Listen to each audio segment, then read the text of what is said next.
Hello भाई दोस्तों, क्या हाल चाल। उम्मीद करता हूँ भाई तैयारी अच्छी चल रही होगी। तो दोस्तों बहुत दिनों बाद वीडियो आ रही है चैनल पे, उसके लिए सॉरी। पर दोस्तों अब बिल्कुल कंटिन्यू वीडियो आएंगी। जैसे कि आप जानते हैं सीजीएल में बहुत इस बार बम्पर वैकेंसी है, तो इसी बार सिलेक्शन लेना और उसका एक ही मंत्र है, दबा के प्रैक्टिस करनी है मिक्स क्वेश्चनों की। ठीक है दोस्तों, तो आज ऐसे कुछ बढ़िया बढ़िया क्वेश्चन लाया हूँ मैं आपके लिए। ठीक है दोस्तों, और क्वेश्चन शुरू करने से पहले दोस्तों हमारे चैनल को सब्सक्राइब कर दें अगर आप नए हैं हमारे चैनल पे। और टेलीग्राम चैनल का लिंक देखिए दोस्तों, मैंने आपके लिए एक टेलीग्राम चैनल बनाया जिसमें सिर्फ वही बच्चे जुड़े हैं जो वाकई में सिलेक्शन लेना चाहते हैं और पढ़ना चाहते हैं। उसमें क्या है, आप अपने क्वेश्चंस पोस्ट कर पाएंगे। अच्छे अच्छे क्वेश्चंस का जो भी होगा, अगर किसी बच्चे को सॉल्व नहीं होता है तो मैं अपनी वीडियो में उसे कराऊंगा ज़रूर से सॉल्व। ठीक है, और मैं भी कुछ भी जो भी अपडेट होगी किसी भी पेपर से रिलेटेड, उसमें सबसे पहले अपडेट हो जाएंगे। तो कमेंट में डिस्क्रिप्शन बॉक्स में लिंक दे रहा हूँ, तो आप जाके ज़रूर से टेलीग्राम चैनल को ज्वाइन करें। तो आइए देखते हैं कि आज के क्वेश्चंस किस तरफ हैं। ठीक है, तो आइए देखते हैं ये क्या कह रहा। ये देखिए दोस्तों, सीजीएल प्री में आया हुआ क्वेश्चन है, एकदम बेहतरीन क्वेश्चन। क्या कह रहा, ए किसी काम को 60 दिन में कर सकता है। लिख लो जी भैया, ए 60 दिन में कर। ये कह रहा है बी 25% मोर एफिशिएंट देन है ए से, यानी बी और ए की एफिशिएंसी की बात करें तो 25% 1/4 यानी कि 4 और 5। तो यहाँ से हम अगर हम टोटल वर्क निकालना चाहें तो टोटल वर्क कितना आ जाएगा, आप कहेंगे 60 गुणा में 4 यानी कि 240 टोटल वर्क आ गया। ठीक है, अब वो कह रहा है उन्होंने 15 दिन तक काम करा, यानी कि 5 और 4 9 की एफिशिएंसी से 15 दिन में 135 काम कर देंगे। 240 से 35 हो गया, बचा कितना, आप कहेंगे 105 यूनिट काम बचा। अब इस 105 काम को सी ने करा 14 दिन में, तो कितने की एफिशिएंसी हुई होगी उसकी, आप कहेंगे 7 दूनी 14 और 7 कम 15/2 सी की एफिशिएंसी आ गई यहाँ से। अब वो कह रहा है बी और सी पूरे काम का 5/भाग कितने दिन में करेंगे। बस देखिए दोस्तों, क्वेश्चन खत्म। पूरा काम कितना, आप कहेंगे 240 का 5/8 कराना है। किस किस से, बी और सी से। बी की एफिशिएंसी 5 और सी की 15/2, यानी कि 5 + 15/2 यानी कि 25/2, यानी कि 25। और 2 में अगर ऊपर शिफ्ट कर दूँ तो 2 4 जा, ठीक है, और 4 6 जा, 5 5 जा और 5 12 जा, यानी कि 12 दिन में कर देंगे। ठीक है दोस्तों, उम्मीद करता हूँ समझ आया होगा। आगे चलते हैं। ये देखिए दोस्तों, एक बहुत ही बढ़िया रेशो का क्वेश्चन। देखिए दोस्तों क्या कह रहा है वाई का x% 150 है, यानी वाई का, मैं पेन चेंज करूँ, वाई का x% कितना है, 150। ठीक है दोस्तों, दूसरी कंडीशन में क्या कह रहा है, z का y% 300 दे दिया आपको, और आपसे z और x के बीच रिलेशन पूछ रहा है। देखिए दोस्तों, जब भी ऐसा हो तो आपको क्या है, एक बार देखना, आपको दिख रहा है यहाँ पे y/100 यहाँ भी कॉमन है और y/100 यहाँ पे भी कॉमन है। कुछ नहीं, आप किसी भी एक इक्वेशन में इसकी वैल्यू पुट कर दीजिए। जैसे कि मैं पहली इक्वेशन से y/100 की वैल्यू 150/x दूसरी इक्वेशन में पुट करूँ तो z × 150/x = 300, 150 दूनी और z आ जाएगा यहाँ से कितना, 2x। ठीक है दोस्तों, उम्मीद करता हूँ समझ आया होगा। आगे चलते हैं। ये देखिए दोस्तों, किसका, प्रॉफिट लॉस का एक बहुत ही ज़्यादा वायरल क्वेश्चन, जो मतलब हर पेपर में आपको देखने को मिलेगा ही मिलेगा। ये कह रहा है कि एक व्यक्ति ने 5 मेज और 9 कुर्सियाँ 15,400 रुपये में ख़रीदता है। ठीक है, वह 10% लाभ पर मेज़ों को बेचता है और 20% लाभ पर कुर्सियों को बेचता है। यदि सभी मेज़ों और कुर्सियों को बेचने पर उसका कुल लाभ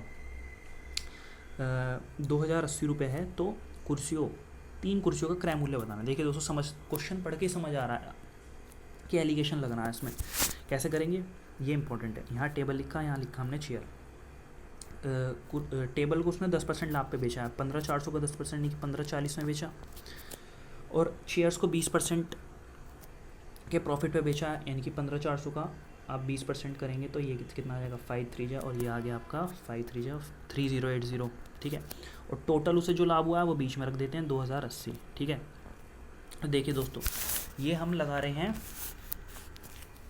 जो पैसे हैं उन पे एलिगेशन। ठीक है, तो आप कहेंगे यहाँ से मैं इसे घटाऊंगा तो इधर आ जाएगा 1,000, और इधर से घटाऊंगा तो मैं ये 0 से 0, 8 में से 4 गए 4 और 5। ठीक है, अब इसे रेशो को बिल्कुल सिंप्लीफाई कर लेते हैं। 0 से 0, और ये इधर आ गया 50 और ये इधर आ गया 27, यानी कि हमारे अकॉर्डिंग जो टोटल कुर्सी और मेज हैं वो 50 और 27 नहीं 77 यूनिट वैल्यू है। इधर मैं इसे मिटा देता हूँ, 77 यूनिट वैल्यू है। ठीक है, यानी कि 77 यूनिट की वैल्यू कितनी होगी, आप कहेंगे 15,400, यानी 1 यूनिट की वैल्यू होगी 200। तो हमें चेयर पे जाना, तो चेयर टोटल चेयर्स की अगर हम बात करें तो 27 इंटू 200 हो जाएगा। ये टोटल कितने की कीमत आ गई 27 इंटू 200, आप कहेंगे टोटल 9 चेयर्स की कीमत आ गई है हम पे, कितनी टोटल 9, और हमें निकालनी कितने की, आप कहेंगे 3 की निकालनी है, बस ये चीज़ मेन है। तो आप कहेंगे 3 3 जा और 3 9 जा और 9 2 जा, इनकी 18, 3 हाँ 1800 रुपये। ठीक है दोस्तों, उम्मीद करता हूँ आपको बिल्कुल समझ आया होगा। आगे चलते हैं। ये देखिए दोस्तों, बहुत ही ज़्यादा इसी साल का जो ये ICAR का पेपर हुआ है उसमें से लेकर आया हूँ आपके लिए बढ़िया क्वेश्चन एकदम। ये कह रहा है the cost of the car is 250% more than that of motorcycle. ठीक है, तो ये है कार और ये है मोटरसाइकिल, यानी कि 250% ज़्यादा। अब 250% की फ्रैक्शन वैल्यू आप कहेंगे 250 बटे में 100 यानी कि 5/2 यानी कि 2 और 7। ठीक है, अब कह रहा है if the cost of the car is decreases bye 40%, car की कीमत में 40% की कमी हो जाती है और मोटरसाइकिल में 40% की वृद्धि, तो टोटल बताना है हमें। Then what will the percentage, ये देखिए then what will the percentage change in the total cost of 1 car, यानी कि 1 कार और 2 मोटरसाइकिल। ठीक है दोस्तों, जिन्होंने पहले भी वीडियो देख रखी है उन्हें समझ आ रहा होगा कि मैं ये क्या कर रहा हूँ, सिर्फ हमें गुणा करके क्या वेटेड एवरेज से हमें ये क्वेश्चन करना होता है। ठीक है दोस्तों, अगर आपको ये समझ नहीं आ रहा तो आप पहली वाली वीडियो जरूर देखेंगे, तो मैंने उसमें और डिटेल में थोड़ा सा एक्सप्लेन कर रखा है, तो आपको बेनिफिट होएगा।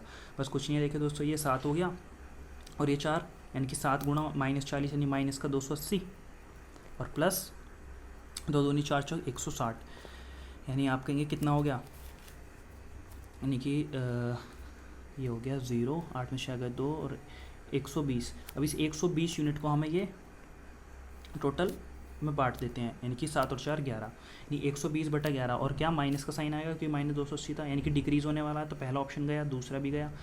अब ये अगर हम देखें तो 110 यानी कि 10.9% अप्रॉक्स हमारा बैठ जाएगा correct to 1 places of decimal. ठीक है दोस्तों, आगे बढ़ते हैं।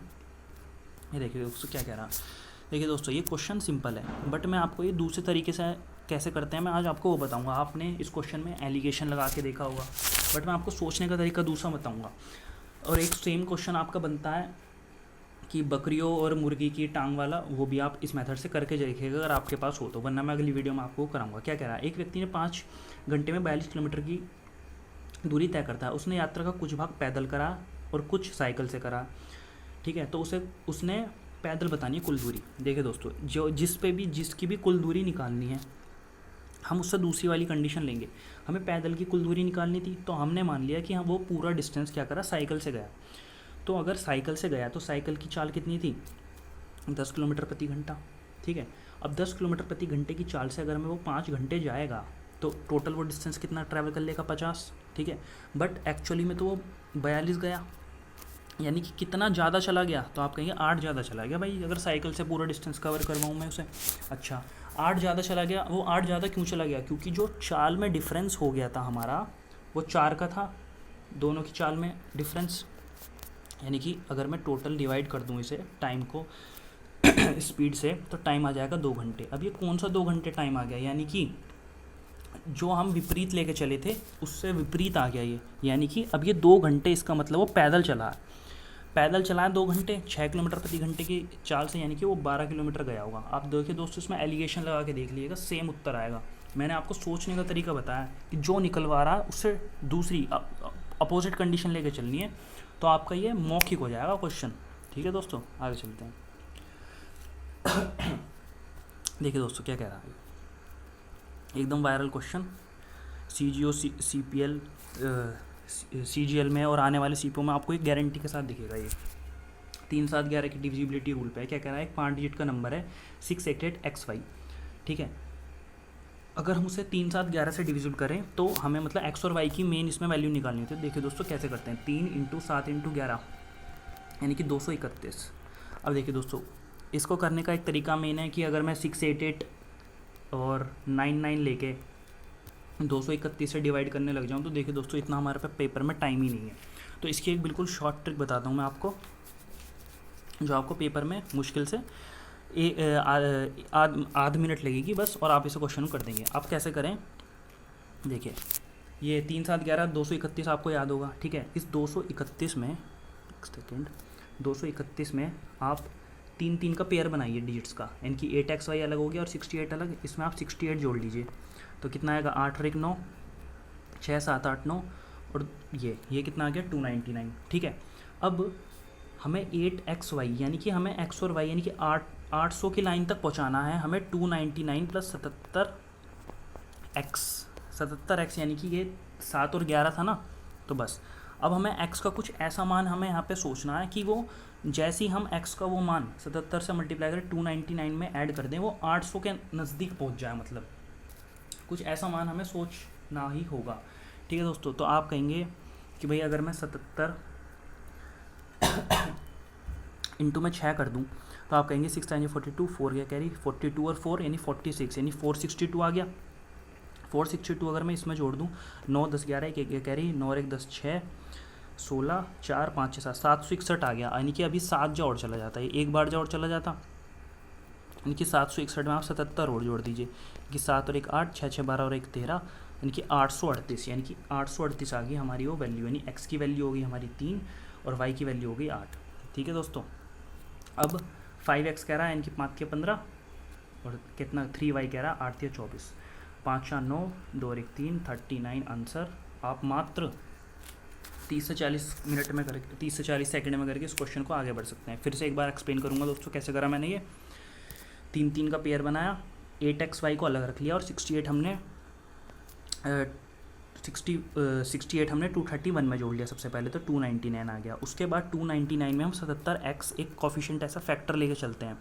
अब 77x की हमें ऐसी वैल्यू सोचनी है कि इसका मल्टीपल जैसे हम 299 में ऐड करें तो 800 की लाइन में पहुंच जाए। तो आपने कहा 77 इंटू 7 जैसे ही मैं करूँगा 299 में ऐड वो 838 जा रहा है, यानी कि x की वैल्यू 3 और y की वैल्यू 8 और क्वेश्चन ख़त्म। आगे बढ़ते हैं। देखिए दोस्तों, इसी बार जो ये मेंस हुआ है ताज़ा मेंस 2021 उसका क्वेश्चन लेकर आया हूँ। ये कह रहा है ट्राइंगल BAC और PQR सिमिलर हैं, इन दोनों का एरिया का रेशो दे दिया। आपको ही पता है जब एरिया का रेशो दे दिया 25 और 36, तो अगर मैं इनके एरिया के रेशो का अंडर रूट ले लूँ तो वो क्या आ जाएगा, वही इनकी साइड्स एल्टीट्यूड वगैरह वगैरह सबका वही रेशो आ जाएगा, यानी कि ये हो गया 5 और 6।